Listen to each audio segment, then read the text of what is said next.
જીવન પદ્ધતિ. જીવન પદ્ધતિ એટલે શું? એની ચર્ચા આપણે કરવાની હતી. મીન્સ કે 221માં પેજમાં આપણે બરોબર છે આકૃતિ નીચેનો સેકન્ડ પેરેગ્રાફ એને તમે ટાઇટલ આપશો જીવન પદ્ધતિ. 221માં પેજમાં 13મા પાઠમાં 221માં પેજમાં આકૃતિ નીચેનો સેકન્ડ પેરેગ્રાફ બરોબર છે એને તમે ટાઇટલ આપશો જીવન પદ્ધતિ. દરેક સજીવ ફેરફાર ના કરી શકે તેવા એ વાક્યથી શરૂઆત થાય છે. દરેક સજીવ ફેરફાર ના કરી શકે તેવા એ લાઈન મળી બધાને બરોબર. ત્યાં આપણે ટાઇટલ આપશું જીવન પદ્ધતિ. જીવન પદ્ધતિનું ગુજરાતી ઇંગ્લિશ છે એનું ઉચ્ચારણ જોઈએ આપણે તો એના ઉચ્ચારણની અંદર ત્યાં લખેલું છે નિશ. થઈ ગયું છે બાકી છે ને બાકી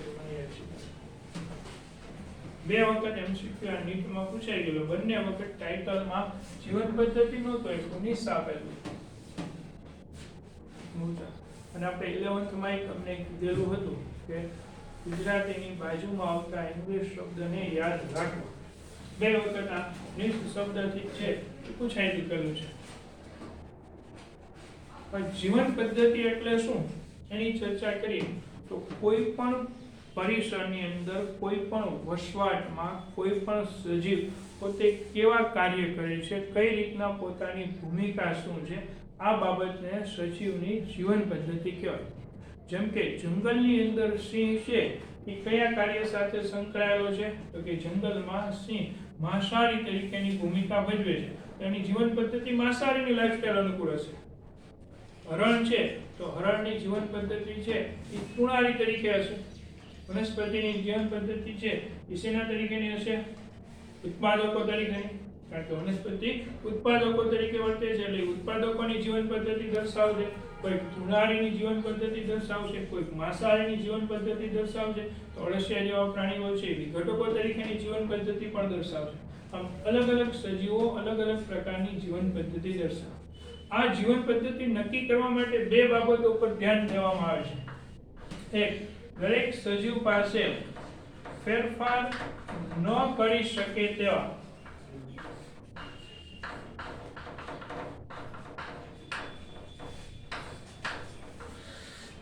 રચનાઓ હોય છે. જેમ કે આપણી પાસે તાપમાનનો ફેરફાર કરી શકાતો નથી. તો આપણી પાસેની જે રચના છે આપણે તાપમાનમાં ફેરફાર નથી કરી શકતા. તો બદલતા તાપમાન સામે આપણે શું પ્રાપ્ત કરીએ છીએ? અનુકૂલન પ્રાપ્ત કરીએ છીએ. એની સામે આપણે રક્ષણ કરી લઈએ આ પ્રકારના કેટલાક ગુણધર્મ છે એ પ્રાપ્ત કરીએ છીએ કે જેમાં આપણને બદલતા તાપમાન સામેના ફેરફારો છે એનાથી ટકી શકીએ. એ આપણો ગુણધર્મ એવો છે કે જેમાં આપણે કાંઈ ફેરફાર કરી શકતા નથી. એના સામેની આપણે સહન શક્તિ, સહનશીલતા વિકસાવેલી છે એવું પણ કહી શકીએ. જલજ પ્રાણીઓ છે તે પોતાના વસવાટમાં કઈ ફેરફાર કરી શકે નહીં કરી શકે એને વસવાટમાં જ રહેવાનું છે. એને એ વસવાટને સહન કરી શકે એવા લક્ષણો પોતાની અંદર ડેવલપ કરે છે અને એ લક્ષણો જે વિકસે એના આધારે એની પોતાની જીવન પદ્ધતિ છે એ નક્કી થાય. કારણ કે આ સહન કરવા માટેથી પોતાની આસપાસના પર્યાવરણના ઘટકોનો ઉપયોગ કરે અને એની સાથે સાથે પોતે કેવા પ્રકારની કાર્ય ભૂમિકા દર્શાવે છે, સાથે સાથે કેવા પ્રકારનું કાર્ય કરે છે, આ બધી બાબતો છે એ ભેગી થાય એટલે સંયુક્ત રીતે જીવન પદ્ધતિ નક્કી થતી જોવા મળે છે. રેડી? જીવન પદ્ધતિ એટલે હવે કોઈને પૂછવાનું છે? અને બીજું કે કોઈ પણ સજીવનો વસવાટ છે ને જે તે સજીવનું સરનામું પૂરું પડે છે. તો જીવન પદ્ધતિ સરનામા તરીકે ઓળખી શકે. વસવાટ દાખલા તરીકે આપણે એમ કહીએ કે શાર્ક, તો આપણને ખબર છે દરિયામાં જ જોવા મળે. તો શાર્કને ગોતવું હોય તો આપણે દરિયામાં જવું પડે. મીઠા પાણીના તળાવમાં જાય તો શાર્ક ના મળે. એટલે દરેકે દરેક સજીવનો વસવાટ એ બરોબર છે સજીવનું સરનામું છે આપણને એનું રહેઠાણ ક્યાં છે એ પૂરું પાડે છે. એ પણ એની જીવન પદ્ધતિ સાથે સંકળાયેલું જોવા મળે છે. તો આ વસ્તુ જીવન પદ્ધતિ શું હતી એની ચર્ચા થઈ અને એમસીક્યુ તરીકે આ વસ્તુ ખરેખર ખૂબ સારી છે. આ પોઈન્ટમાંથી ખૂબ વધારે એમસીક્યુ પૂછાય છે. ભલે લીટી 3 લીટ પણ એમસીક્યુમાંથી વારંવાર આવી શકે. હવે કોઈ પણ સજીવ હોય તો સજીવ ઉપર ફેરફાર કરતા જે પરિબળો છે એના અસર કરતા પરિબળો છે એ મુખ્યત્વે કેટલા પ્રકારના છે તો કે બે પ્રકારના. એક જૈવિક પરિબળો છે અને અજૈવિક પરિબળો છે. કોઈ પણ સજીવ લઈએ તો સજીવ પર અસર કરતા પરિબળોમાં એક જૈવિક પરિબળો છે અને બીજા છે એ કેવા પરિબળો છે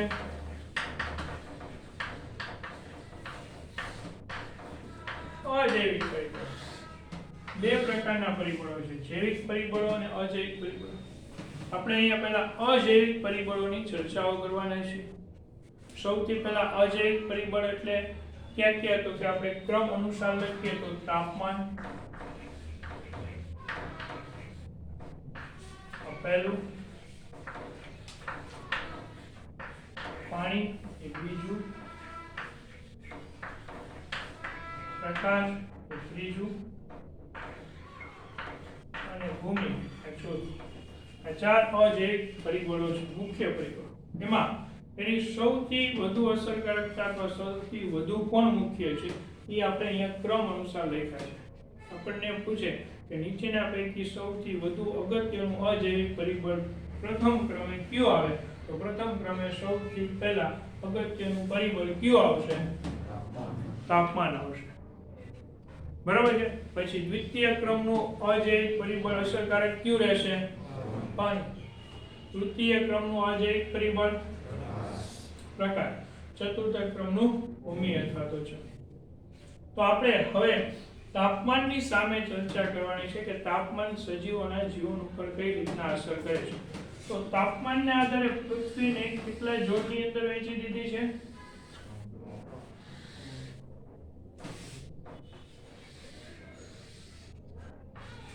ઝીરો અક્ષાંશથી આપણે ઉત્તર અને દક્ષિણ તરફ જતા જઈએ તેમ તેમ કુલ કેટલા ઝોન પડી જાય તો કે 0 અક્ષાંશથી ઉત્તર અને દક્ષિણ તરફ જતા જાય તેમ તેમ કુલ 4 ઝોન પડે કે નહીં? 1 2 3 અને 4. 0 અક્ષાંશ ઉત્તરથી દક્ષિણનો વિસ્તાર બરોબર છે 20 અક્ષાંશ જેટલો તો 23 જેવો હોય, પણ આપણે 20 લઈએ તો એ વિષુવવૃત્ત અથવા તો ઉષ્ણકટિબંધ. એના પછી જોઈએ તો આને કહેવાય ઉપ-ઉષ્ણકટિબંધ, પછી સમશીતોષ્ણ કટિબંધ અને પછી શીતકટિબંધ.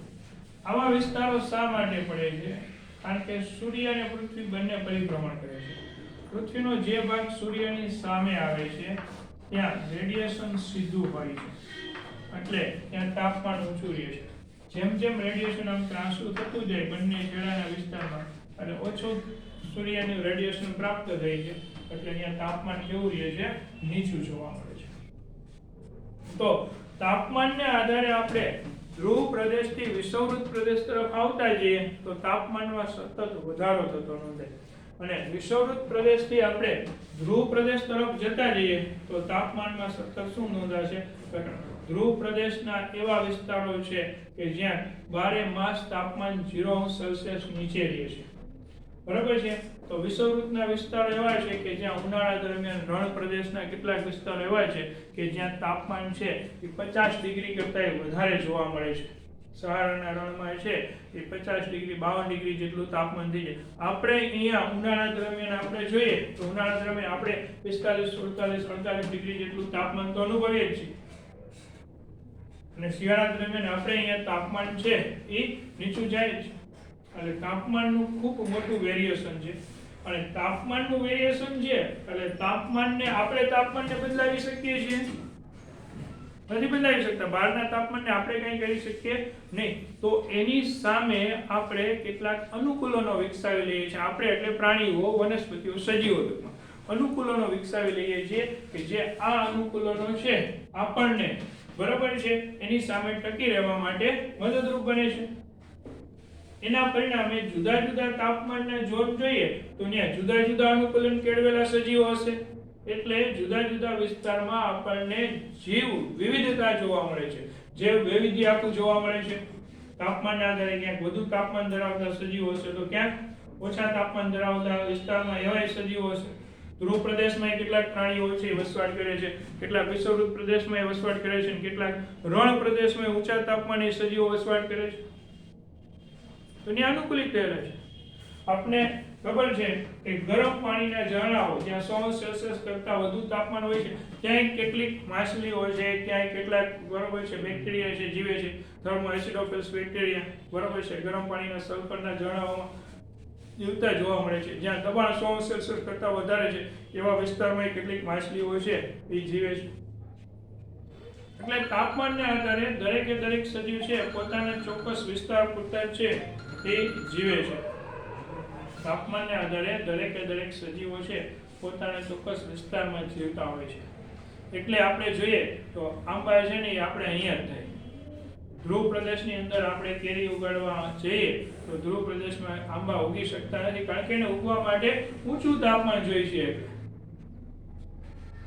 પછી રણ પ્રદેશમાં ઉગતી વનસ્પતિને આપણે ધ્રુવ પ્રદેશમાં ન ઉગાડી શકીએ, અને ધ્રુવ પ્રદેશમાં ઉગતી વનસ્પતિને રણ પ્રદેશમાં. માછલીઓમાં પણ એવું હોય છે, આપણે ટેક્સ્ટ બુકમાં એક ઉદાહરણ આપેલું છે કે ટૂના માછલી છે ઉષ્ણકટિબંધીય વિસ્તારથી ભાગ્યે જ બહાર નીકળે. ઉષ્ણકટિબંધીય વિસ્તારની અંદર ટૂના માછલી સમુદ્રની અંદર જોવા મળે. હવે તાપમાનને આધારે પ્રાણીઓને આપણે બે પ્રકારની અંદર વહેંચી નાખ્યા છે સજીવ સૃષ્ટિને. એક બરોબર છે પૃથુતાપી અને તનુતાપી. તો પૃથુતાપી એટલે શું અને તનુતાપી એટલે શું? હવે સ્પેશિયલ ગુજરાતી શબ્દ છે. અને યુરીથર્મલ અને સીનોથર્મલ આવા નામે ઓળખાય છે. પૃથુતાપી એટલે એવા પ્રાણીઓ, એવા સજીવો કે જે તાપમાન ક્ષેત્રના ફેરફારની મોટી રેન્જને સહન કરી શકાય. આપણે 0 સેલ્સિયસે જાય તો જીવી શકીએ છીએ અને 50 ટકી શકીએ છીએ. તો તાપમાનની ખૂબ મોટી રેન્જ છે જેનો ફેરફાર આપણે સહન કરી શકીએ છીએ. એવા પ્રાણીઓને પૃથુતાપી બરોબર છે યુરીથર્મલ તરીકે ઓળખવામાં આવે છે. યુરીથર્મલ છે એ મોટા ભાગના સમતાપીઓ બધાય કહેવાય છે યુરીથર્મલ છે. સમતાપી હોય યુરીથર્મલ હોય એ તાપમાનની ખૂબ મોટી રેન્જ છે સહન કરી શકે. પણ આવા પ્રાણીઓ થોડાક જ છે. પૃથુતાપી છે જે યુરીથર્મલ પ્રાણીઓ છે એની સંખ્યા થોડી છે, પણ જે તનુતાપી છે સ્ટેનોથર્મલ છે એની સંખ્યા વધારે છે. બરાબર છે. બધા અપૃષ્ઠવંશી છે તો એ બધા તનુતાપી છે. એ કોઈ તાપમાનની મોટી મર્યાદાને સહન કરી શકતા નથી. કાં તો સુષુપ્ત અવસ્થામાં વહી જાય ને કાં તો પોતે છે એ બરાબર સમજાઈ ગયું ને? હા તો ઉકળી જાય, એ ટકી ના શકે. મર્યાદિત વિસ્તારના તાપમાનની રેન્જ છે સહન કરી શકે છે. તો આપણે આવા સજીવો વનસ્પતિમાં એવું છે કેટલીક ઉચ્ચ કક્ષાની વનસ્પતિ બધા તાપમાન સામે બદલાવ સામે ટકી શકે છે, કેટલીક નીચલી કક્ષાની વનસ્પતિ છે નથી ટકી શકતી. આમ તાપમાન સજીવોના જીવન ઉપર અને જીવ વિવિધતાના નિર્માણ માટેથી અસર કરતું અગત્યનું પરિબળ છે. હવે આપણે ભણેલા છીએ કે વૈશ્વિક તાપમાનમાં સતત શું થાય છે? વધારો. વૈશ્વિક તાપમાનમાં જો સતત વધારો થતો હોય તો વૈશ્વિક તાપમાનનો આ વધારો છે એ સામાન્ય રીતે લાંબા સમય તો નુકસાનકારક છે ને. એટલે અત્યારે વિશ્વ છે એ કાર્બન ઉત્સર્જનને ઘટાડવા માટે સતત વધે છે. એનું કારણ છે કે કાર્બન ઉત્સર્જન ઘટશે તો તાપમાન શું થશે? ઘટશે. કાર્બન ડાયોક્સાઇડનું ઉત્પાદન જેટલું ઓછું થશે એટલી ગ્રીન હાઉસ અસરની ઇફેક્ટ ઓછી થશે. તાપમાન પણ મર્યાદિત રહેશે. અને તાપમાન ઓછું ન જાય એ જરૂરી છે, કારણ કે જો તાપમાન વધી જાય તો આપણે દરેક પ્રાણીઓ દરેક વનસ્પતિ જીવન પદ્ધતિ વિશે નવેસરથી વિચારવું પડે. કારણ કે આજે જે કંઈ સરેરાશ તાપમાન છે એમાં 5 અંશનો ખાલી વધારો થાય તો એ હિમછાદિત વિસ્તારનો બધો જ બરફ પીગળી જાય. બરાબર? અને હિમછાદિત વિસ્તારોનો જો બધો જ બરફ પીગળી જાય તો પછી છે એ આ વિસ્તારો છે એ પાણીમાં રૂપાંતરિત થઈ જાય તો પાણીની સપાટી ઊંચી આવે. તો આ તાપમાને કયા પ્રાણીઓ જીવી શકશે, કઈ વનસ્પતિ જીવી શકશે, કેટલી ઉત્પાદકતા આપશે, કેટલી ઉત્પાદકતા કોની ઘટશે, બેક્ટેરિયા અને વાયરસથી માંડી બધાની જીવન પદ્ધતિઓમાં ફેરફાર થાય, રોગો નવા ઉત્પન્ન થાય કેટલાક. બરાબર છે, એને દવાઓથી માંડીને બધું જ નવા સંશોધનો કરવા પડે. એટલે તાપમાનના ફેરફારો છે એ ભવિષ્યમાં ખૂબ મોટા પરિવર્તનો પ્રેરી શકે એમ છે. એટલે પૃથ્વીનું વૈશ્વિક તાપમાન જાળવી રાખવું અત્યંત આવશ્યક છે. તો આ તાપમાન વિશેની ચર્ચા હતી. બરાબર છે, જોઈ લો તમે તાપમાન વિશેની ચર્ચા.